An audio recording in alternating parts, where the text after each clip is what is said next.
एक समय की बात है। एक छोटे से गांव में रमेश नाम का एक नमक विक्रेता रहता था।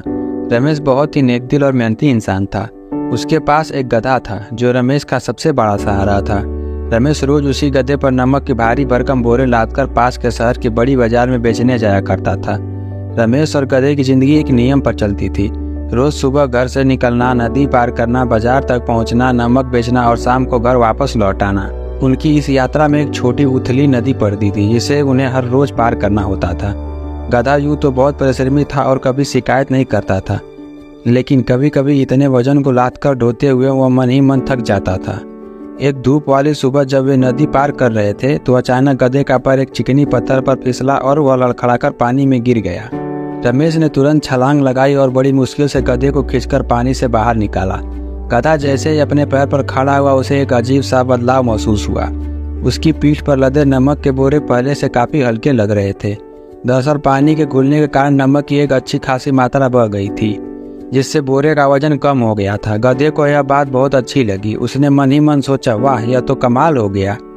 अगले दिन जब वो फिर नदी के पास पहुंचे तो गधे ने जानबूझकर पानी में बैठने का नाटक किया। उसने सोचा कि ऐसा करने से नमक फिर से घुल जाएगा और उसे कम वजन ढोना पड़ेगा। रमेश को तो पहली बार कुछ समझ नहीं आया। उसने सोचा कि शायद गधे का पैर सचमुच फिसल गया, लेकिन जब गधे ने लगातार 3-4 दिन तक यही हरकत दोहराई, हर बार पानी में जानबूझकर बैठने लगा, तो रमेश को शक होने लगा। उसने ध्यान से देखा और पूरी बात समझ गया। उसे यह देखकर बहुत दुख हुआ कि उसका इतना मेहनती और सीधा साधा गधा अब लालची हो गया है और काम चोरी कर रहा है। रमेश ने फैसला किया कि उसे गधे को एक जरूरी सबक सिखाना होगा ताकि वह अपनी इस बुरी आदत को छोड़ दे। रमेश ने अगले दिन एक योजना बनाई।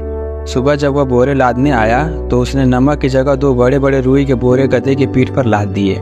रुई के बोरे देखने में तो बहुत बड़े और भारी लग रहे थे, लेकिन असल में वजन में बहुत ही हल्के थे। गधा यह देखकर मन ही मन बहुत खुश हुआ। उसने सोचा, वाह, आज तो मेरा काम और भी आसान हो गया। ये बोरे तो हवा जैसे हल्के हैं, इन्हें ढोने में तो कोई मेहनत ही नहीं लगेगी।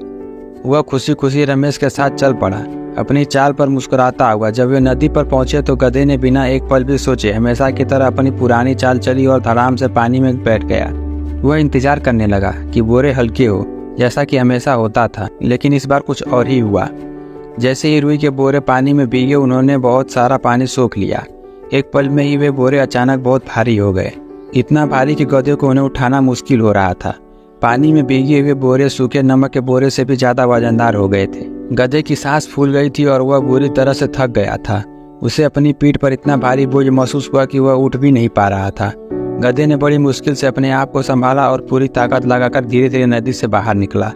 उसे अपनी पीठ पर रखे उस असहनीय वजन से अपनी गलती का एहसास हुआ। वह समझ गया कि लालच का फल हमेशा बुरा ही होता है और हर बार जल्दबाजी काम नहीं आता। उस दिन के बाद गधे ने कभी भी लालच नहीं किया और अपना काम पूरी ईमानदारी और मेहनत से करने लगा। उसने सीख लिया था कि कामचोरी और लालच अंततः हमें ही नुकसान पहुंचाती है और सबसे अच्छा तरीका ईमानदारी और परिश्रम ही है।